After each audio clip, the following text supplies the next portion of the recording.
out stuff as it goes along. It's okay.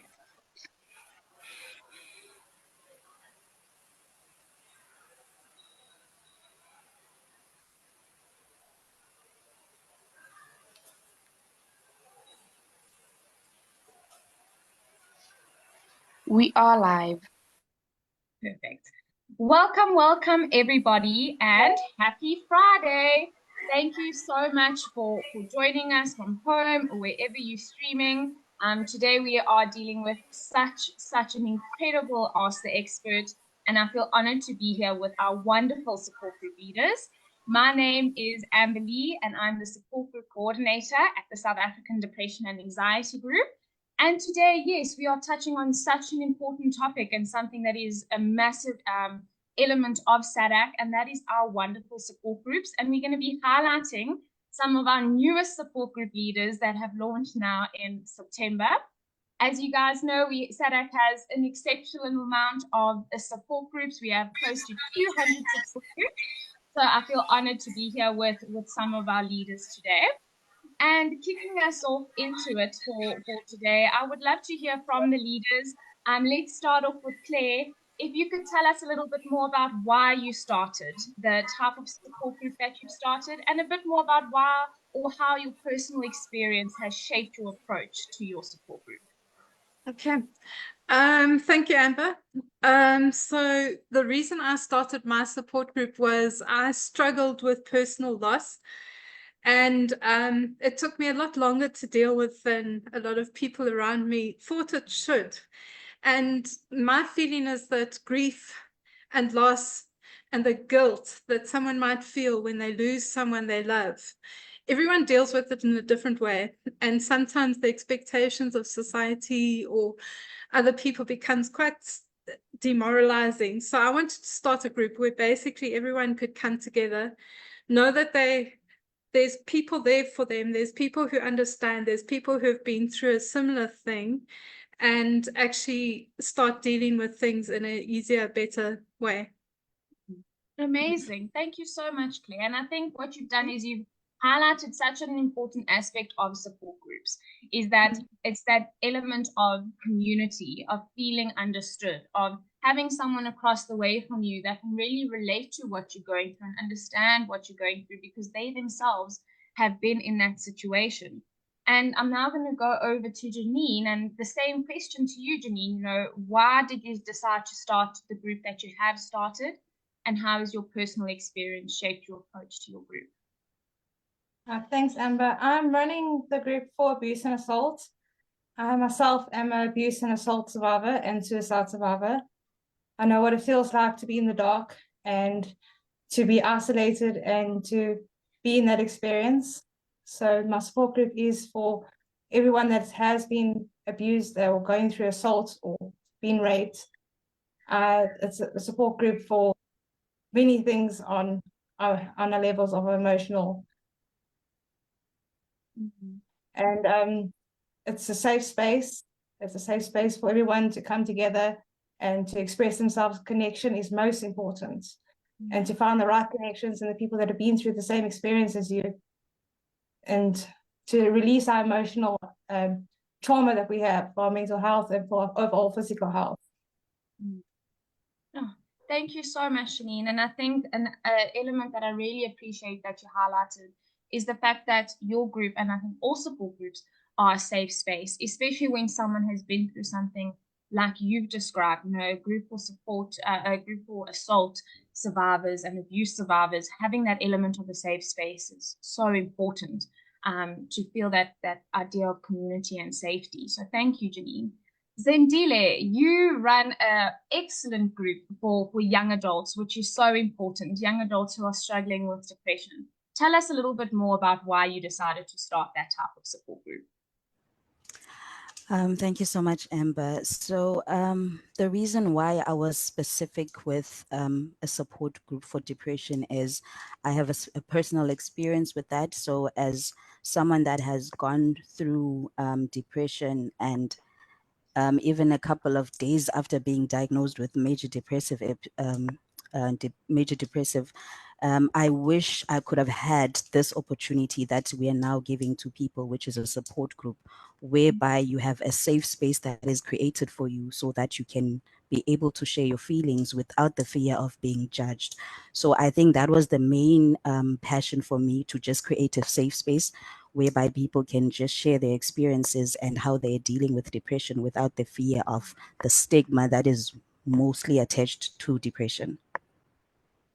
Thank you, Zandilia. And I think the point that you've highlighted so much that I really enjoy is that element of stigma. And I think, we've come a long way with mental health and the stigma around mental health, but we've still got a far way to go. And especially in our young adults, we want to move away from that idea that if you are struggling, you need to keep quiet, you mustn't reach out. And I think hosting a group specifically for our young adults is so important to pave that way for reduction in stigma. So thank you, Zandilia. And now I'm going to go over to Chantel. Chantel, you run a group for international women, which is one of the first of its kind at Sadag. Tell us a little bit more about that and why you decided to start that type of group. Thank you, Amber, and good afternoon, everyone. So I started the International Women's Mental Health Support Group to address the unique challenges that immigrant women face when they're relocating. And I myself, as a Zimbabwean-born and South African-raised individual, I understand the complexities of cultural adaptation. And through also my volunteering work and community outreach, I saw firsthand the struggles that women encounter. So my personal experiences has taught me empathy and the importance of cultural sensitivity. And I really hope to provide a safe space where women, migrant women in particular, can share their experiences, receive support, and I can assist them by connecting them to resources that are available for them, because many of them feel isolated when they relocate, and don't know what else to do, or the opportunities and resources that are available for them.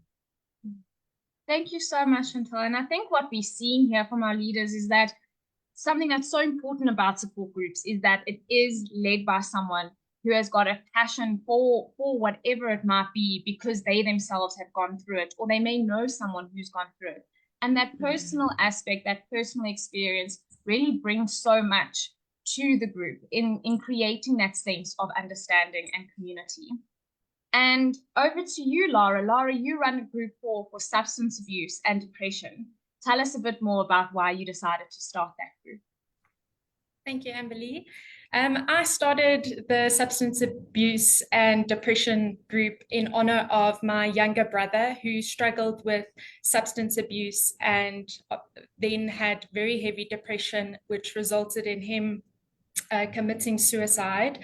And I too have gone through depression from many traumatic events. And this is why I wanted to start the support group, is for others to know that you are not alone and there is definitely another choice that can be made.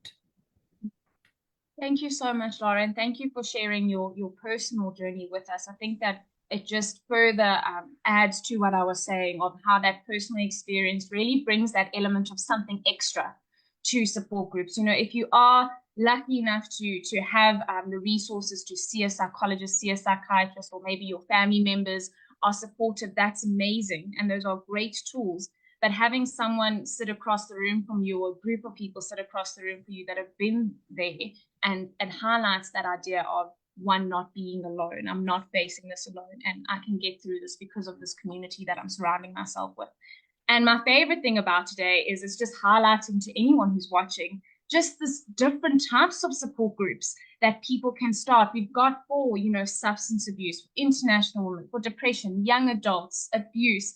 There's so many different things that individuals might be facing and going through. And if you've got a passion and a love in your heart for anything that you as an individual who's watching might be going through, you can see, look how many support groups there are. You aren't alone. And now I want to touch on a little bit more, when people join support groups for the first time, they might be a little bit nervous. They might be quiet and maybe not feel safe in opening up because it's not something that they're familiar with.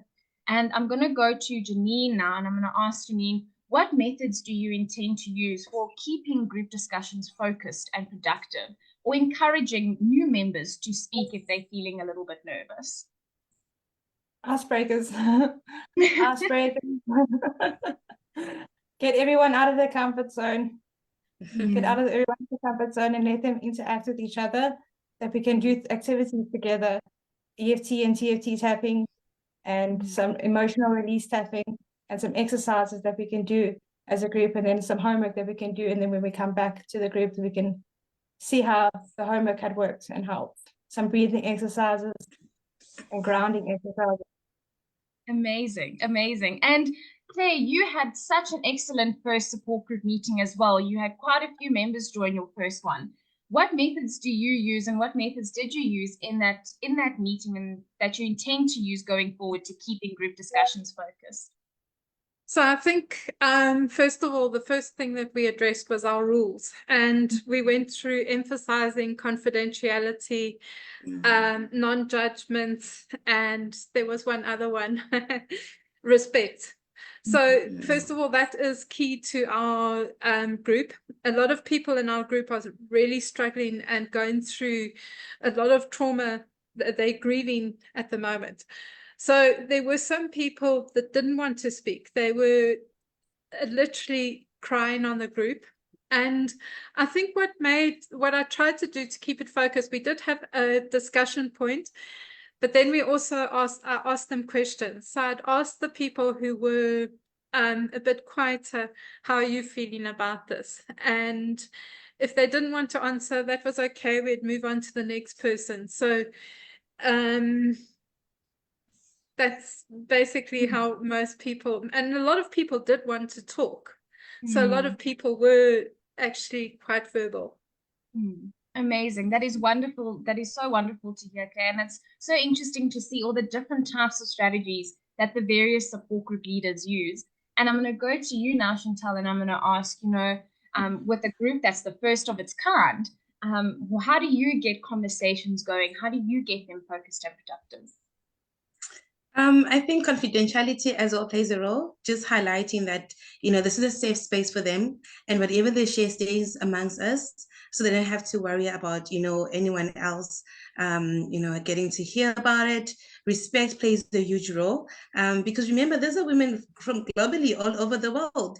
And as much as, yes, we're going to communicate in English, our pronunciation is going to be different, and how I pronounce certain words will be different. So just, highlighting that this is a safe space, let's respect each other, we don't have to belittle each other because of things such as those, and just reminding them that this is a safe space for them, and just sharing practical resources and referrals that they can use in their daily lives, as they navigate the challenges that comes with relocating. Thank you so much, Chantal. I think you highlighted such an important point of the support groups, and that is that safe space, that trusting environment where I can come, I can be myself, I can open up about what is struggling, and I'm going to receive non-judgment and understanding from the people in the room with me. And I'm going to go over to Laura now, with a group of focusing on substance abuse and depression. People might not necessarily feel safe. They might feel that stigma that was mentioned before. They might feel that they're going to get, maybe ostracized or judged because of what they're coming to the group for. What strategies do you use to create a safe and trusting environment for your group members? I think the other leaders have touched on a lot of the points. So it's definitely building trust starts with confidentiality and knowing that whatever is discussed in the group stays in the group, and to have clear ground rules, which creates an atmosphere where members feel comfortable sharing. And like the other team leaders said, not everyone wants to share in a group, but they will always take away the parts that resonate with them. Thank you so much. Thank you so much, Laura. And what I'm going to do now is, we always hear about how support group leaders start off wanting to make a difference in other people's lives, which is amazing. And experienced support group leaders come back to us and they always say, you know what, these group members have impacted me just as much as I've impacted them. When we do the support group leader training, we say it's the group's group. It's as much as a group for the leader as it is for the members. So Zandile, how has running a support group impacted you up until this point? Sure, it has been a self-discovery for me personally because I've become so much self-aware. I've become aware of my emotions. I've become more aware of how do I handle my good days and my not so good days.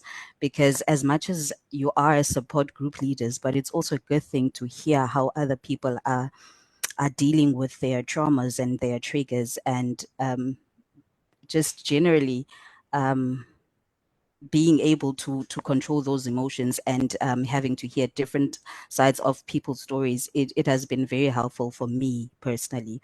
And also, I've also been now able to extend psychosocial support even in my workplace. So it's not something that I only practice now in my support groups, but I've taken that to my workplace. I've also taken it at home to my siblings, to friends. So it has become such a great learning journey, even for myself. Thank you so much, Andile. And I think, this really resonates with what one of the other leaders said to me the other day. And it was, I didn't choose to run a support group. Support group chose me. It's almost like there's these elements of ourselves that are so drawn to helping others. And when we get there, we realize that how much giving to others gives back to ourselves and how that trickles on, like you said, Andile, into the workspace, into the family. And it's such a positive experience. I'm going to go over to Lara now, and I'm going to ask the same question. How has running a support group impacted you? Sure, very good question. It has definitely deepened my empathy and understanding of complex challenges that people face. And facilitating a group is fulfilling and aligns with my purpose of helping others through their mental health journey and being their support, especially when someone doesn't feel that they have structure. Thank you, Laura. And I think, we we always realize that we think we know what the members are going to come to us with, and then there's always something extra, and we have to be prepared in that moment to give a little bit extra of ourselves to be ready to be there for that member and whatever other members might be struggling as well. And I think it really is, I like what Sandile said before, and it adds to what you've just mentioned now. It's that journey of self-discovery and introspection along the way with your members. I'm going to go over to Janine. I'm going to ask Janine how running a support group has impacted you. Well, I'm still busy with my first group to do my meetings, but it supported me in a major impact of also my empathy for others and the wide perception of the different types of traumas and what everyone is facing. It's giving me a more compassion of how it is with others to work with empathy and to be their support. I think it's that element of, and we hear it all the time, and it may sound like a cliche, but it's a cliche for a reason. And it's that, you can't give to others with an empty cup. And every time, when we have our support group sessions for the support group leaders, all the leaders always mention how coming to these meetings fills a cup. And I think that even as a leader coming to a meeting, it does fill your cup. It fills your empathy cup. It fills your emotional cup. So thank you so much, Janine. And now this question is going to get posed to everyone, and I'm going to start with Chantal. What do you hope that your members will gain from your support group? I really hope that they gain support, knowing that they're not alone in just navigating everything that they're going through, because many of them face a lot of challenges. You get homesick, you miss your family, especially if you're relocating without your family. You miss your family. There's a new language that you need to learn. It's a lot that comes with relocating. So I'm really hoping that, they feel that it's okay to feel overwhelmed sometimes, and you're not alone, and we're all here to support you as you navigate through those challenges. And also we're there to share the fun experiences with them as they, navigate through a new country. So yes. I think that you spoke like a true Sadag ambassador there, Chantal, with it's okay to not be okay. I think that it's got Sadag written all over it. And I really like what you mentioned about support groups aren't just about sharing the heavy stuff. Yes, that's maybe why we come to the group, but we also want to share the positives that happen. We also want to share the good things that are happening in our life. And that also contributes to that filling of the emotional cup. And now I'm going to go over to Claire. How do you hope that the support group has impacted your members? Well, I'm hoping, first of all, that they'll get a sense of comfort. So very much what Chantal's hoping. And they'll know there's people around there who actually have been through the same thing, who understand, and there is a way out. It's the trauma, the grief, the loss is going to start feeling a little less. Mm. Thank you so much, Claire. And I think, yeah, it's that element of feeling like you're not alone. And that when you're going through things like that, there's other people there with you that have been through something similar. Janine, you run quite a heavy group. What do you hope that your group members take away or gain from your support group? Hope that they gain the comfortability of opening up with me, and that they'll find the balance and the emotional release that they are needing. Mm-hmm. I like that term, emotional release. I think that is something that we can all attest to, is that when we hold everything in, those emotions don't go away. They just come out in other ways. The emotions stay in our cellular bodies, so Yes. they don't leave. So that causes chronic diseases and chronic illnesses and cognitive functions. So releasing those emotions, getting them out, finding the right connections, people that are in the same similar situations as you, working with them, finding the connection, releasing those emotions with each other, it can really benefit your health, your physical health, with your mental health. And I think that touches on such an important point. Whenever we're busy doing mental health talks, we make a point of saying that your physical health and your mental health are so connected. So thank you so much for that, Janine. And now I'm going to go over to Zandile. What do you hope that your young adults gain from experiencing your group? Okay, so just to highlight a couple of things, but the most important being support. I hope that they will get the support that they need, understanding, and they will have someone that will hold their hands in the bad days, but have someone as well that will clap their hands when they're having the good days. And I just want to highlight that another thing is that they need to know that they are being heard, because one of the things that people living with depression struggle with is the feeling that you just do not get what I'm saying. So it's just that reassurance that they are being heard, they are being understood, and that we'll walk this journey together. Oh, I like how you just said that it's just that feeling that they're going to be heard. But that feeling of being heard, that feeling of being supported is so important, and it's what carries us through the day to day.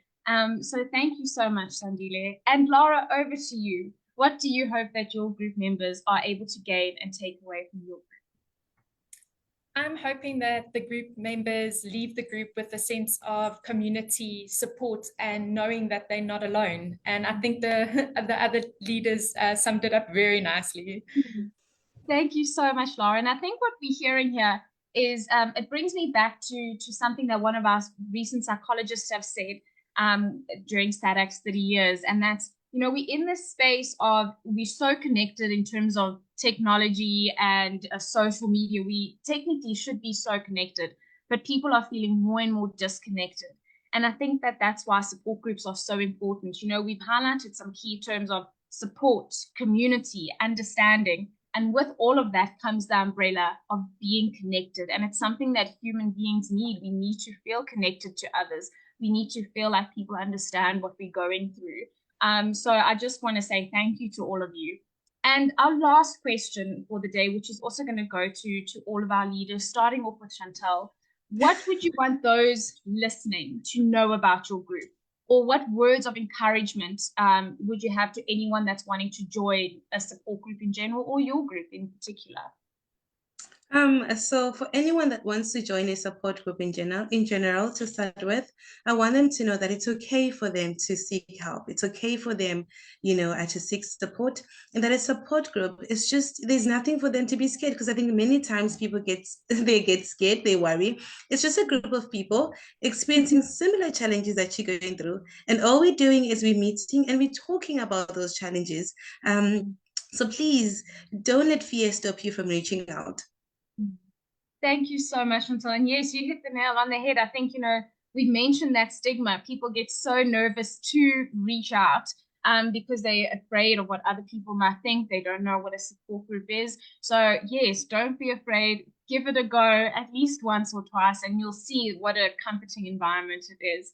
And I'm going to go to Zandile now. Zandile, what words of encouragement do you have for any young adults that are out there that are struggling with their mental health? What words of encouragement for your group, or just any group in particular, would you have for them? Thank you so much for that question, Amber. So if there's one thing that I want them to know is it's okay to not be okay. And we have been, I'm not sure if we have been conditioned to tell ourselves that I don't have to cry, I don't have to be mad, I don't have to be sad. And when in actual fact, you have to be in your feels, you have to feel every emotions, because the more you suppress that, the more you suppress those feelings, it's the more that you are just sinking into that deep hole. So having people like the ladies that are here with us today hold your hand throughout that journey of healing, it is something that we pride ourselves with here at Sadag. We will offer that confidentiality that you need, and you will get that mutual respect. And most importantly, you have people that know and understand what you're going through. Oh, wonderful, Zandile. I mean, that even made me want to join your group. And I'm far from a young adult. And now I'm gonna go over to Janine and say, same question. What would you want those listening that might be a little bit scared, that don't know what support feels like, any words of encouragement to anyone that might want to join your support group? Saying, don't be scared. Don't be scared. I know what it feels like when you need to be, or you need someone to support you, and you need some support, and to be stuck in that isolation that you want the support, but you're scared to get there. It's just taking that one step further. Every step that you take, you'll eventually get there, and you'll see such a transformation in yourself once you've had a year or a few months in the support group. You'll see the transformation in yourself, the balance, the energy in yourself. And just to be strong through it, and it will get better. It will get better. Oh, and thank all you will so be much. Thank you so much, Janine. I think you've given such a powerful message. And I really love that you gave your own personal experience of I've been there, know what it feels like to be isolated. And I think that that's one of the most powerful things about support groups, is it takes that element of isolation away. And I'm going to go over to Lara now. For any members, potential members listening, or anyone listening at all, what words of encouragement do you have for them? A support group is a space where you can be heard, supported, and never judged. And your healing is not a path that you have to do alone. And I would highly recommend joining a support group. Thank you so much, Laura. And I think that you've hit the nail on the head of that no judgment. Especially, we have brought it up a few times, that element of stigma. People are scared to reach out. They either feel like they are going to be judged, they're going to be ostracized, or maybe they're just scared that nobody's going to understand them. And having that powerful message come through is wonderful. Thank you, Laura. And last but certainly not least, Claire, what words of encouragement do you have? I think you muted, Claire. Oh, sorry. So first of all, my group is people dealing with loss of a loved one. And don't be scared. There's people here to help you.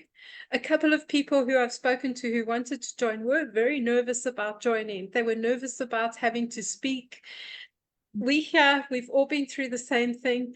If you start crying, we might just cry with you. But we're here to help you, and there are people out there who actually do want to make a difference and who do understand. So come and join us. Don't struggle on your own. It's not worth it.